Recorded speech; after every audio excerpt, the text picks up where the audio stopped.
नमस्कार, मैं हूं नंदिता कुडेशिया और आप देख रहे हैं डीएनपी इंडिया। जनगण का मन में आज हम बात करेंगे काशी विश्वनाथ कॉरिडोर के सियासी मायनों के बारे में। बीते कुछ दिनों में प्रधानमंत्री नरेंद्र मोदी और यूपी के मुख्यमंत्री योगी आदित्यनाथ ने Purvanchal expressway, Bundelkhand defence corridor के साथ ही जेवर एयरपोर्ट की भी सौगात जनता को दी है। दोनों नेताओं ने ये संदेश देने की कोशिश की है कि विकास के मुद्दे पर उनकी डबल इंजन वाली सरकार काफी संजीदा है। इसके अलावा विंध्याचल एक्सप्रेसवे, राम मंदिर के बाद अब काशी विश्वनाथ कॉरिडोर का भी लोकार्पण किया गया। इसके जरिए एक और सियासी संदेश देने की कोशिश की गई है, वो ये कि उनकी सरकार धार्मिक और सांस्कृतिक धरोहरों को सुरक्षित और संरक्षित करने के लिए भी पूरी तरह से प्रतिबद्ध है।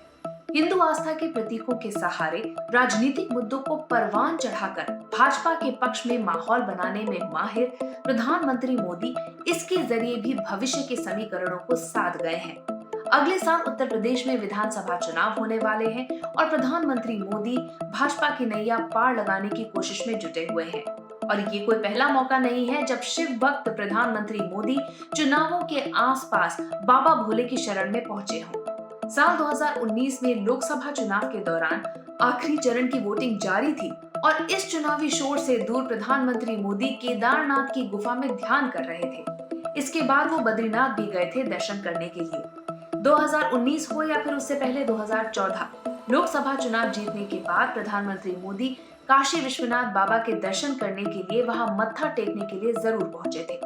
साल 2019 के लोकसभा चुनाव से पहले काशी विश्वनाथ कॉरिडोर का शिलान्यास कर और अब उत्तर प्रदेश विधानसभा चुनाव से ठीक पहले इस कॉरिडोर का लोकार्पण कर प्रधानमंत्री मोदी ने एक सीधा और सपाट संदेश देने की कोशिश की है।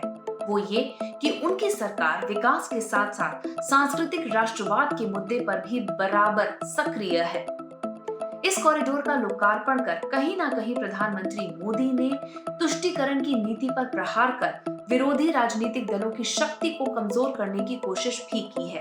प्रधानमंत्री मोदी ने कहा, आतताइयों ने इस नगरी पर आक्रमण किए, इसे ध्वस्त करने के प्रयास किए। औरंगजेब के अत्याचार, उसके आतंक का इतिहास साक्षी है, जिससे सभ्यता को तलवार के बल पर बदलने की कोशिश की।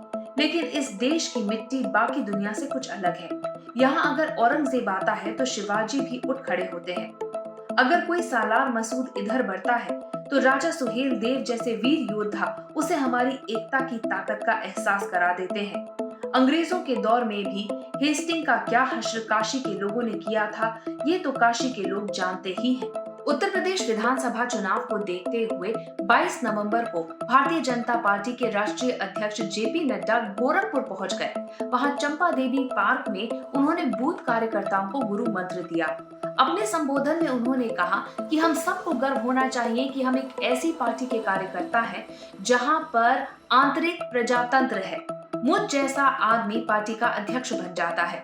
उन्होंने कहा कि हमारी पार्टी यानी भारतीय जनता पार्टी सांस्कृतिक राष्ट्रवाद को लेकर चलती है, जबकि दूसरी राजनीतिक पार्टियां वंशवाद को लेकर चलती हैं। ये कोई पहली दफा नहीं है कि भाजपा के किसी बड़े नेता ने सांस्कृतिक राष्ट्रवाद की बात कही हो। इसी साल प्रदेश कार्यालय में पार्टी की कोर ग्रुप की बैठक के दौरान ये फैसला लिया गया था कि यूपी चुनाव से पहले पार्टी जो है वो सांस्कृतिक राष्ट्रवाद और उत्थान के एजेंडे पर काम करेगी।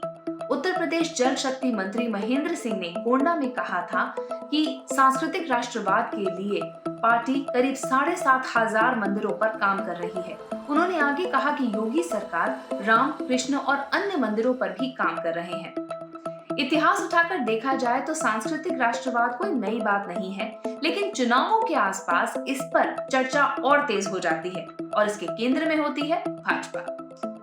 इस साल 5 अगस्त को जब अयोध्या में राम मंदिर निर्माण के लिए शिलान्यास किया गया था, उसी वक्त हिमाचल प्रदेश के पूर्व मुख्यमंत्री और केंद्र में मंत्री रह चुके शांता कुमार ने एक जगह लिखा था कि सांस्कृतिक राष्ट्रवाद के संस्थापक भगवान राम थे। उन्होंने मंदिर निर्माण को सांस्कृतिक राष्ट्रवाद से जोड़कर देखा था और ये लिखा था कि हर भारतवासी को अपने घर में भगवान राम के चित्र पर फूल जरूर चढ़ाने चाहिए।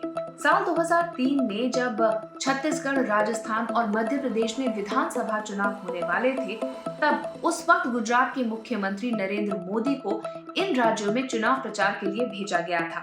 उस वक्त भाजपा के महासचिव मुख्तार अब्बास नकवी से पूछा गया था कि नरेंद्र मोदी को इन राज्यों में भेजा तो जा रहा है, लेकिन क्या उन्हें लौह पुरुष के तौर पर स्थापित किया जाएगा या फिर विकास पुरुष के रूप में। इस प्रश्न का सीधा उत्तर देते हुए नकवी ने कहा कि नरेंद्र मोदी सांस्कृतिक राष्ट्रवाद का प्रतीक है। हालांकि कुछ लोग ऐसे भी हैं जो कि भाजपा के धार्मिक और सांस्कृतिक पर्यटन को एक अभियान का हिस्सा मानते हैं। ये भी सच है कि इससे केंद्र और राज्य सरकारों के धार्मिक और सांस्कृतिक पर्यटनों को मजबूत करने के संकल्प को मजबूती मिलेगी, लेकिन बीजेपी और संघ परिवार ने इसे इतने भर के लिए ही तैयार नहीं किया है। दरअसल काशी का इतिहास भारतीय संस्कृति का समृद्ध इतिहास है। ये 11वीं से लेकर 17वीं शताब्दी के बीच भारतीय संस्कृति के प्रसिद्ध प्रतीकों के विध्वंस और उसके पुनर्निर्माण के संघर्ष की कहानी है। उत्तर प्रदेश विधानसभा चुनाव की कमान देश के प्रधानमंत्री नरेंद्र मोदी और गृह मंत्री अमित शाह के हाथों में है और पार्टी कोर ग्रुप में इसकी जो रणनीति है वो सांस्कृतिक राष्ट्रवाद के आसपास ही बनाई है। पश्चिम बंगाल में मिली हार के बाद उत्तर प्रदेश में जीत भाजपा के लिए बहुत जरूरी है और यही वजह है कि प्रधानमंत्री मोदी इस कैंपेन को खुद आगे से लीड कर रहे हैं। हमारी इस रिपोर्ट के बारे में आपकी क्या राय है, कमेंट सेक्शन में जरूर लिखिएगा। साथ ही अब तक अगर आपने हमारा चैनल सब्सक्राइब नहीं किया तो जल्द ही इसे सब्सक्राइब, लाइक और शेयर कीजिए। नमस्कार।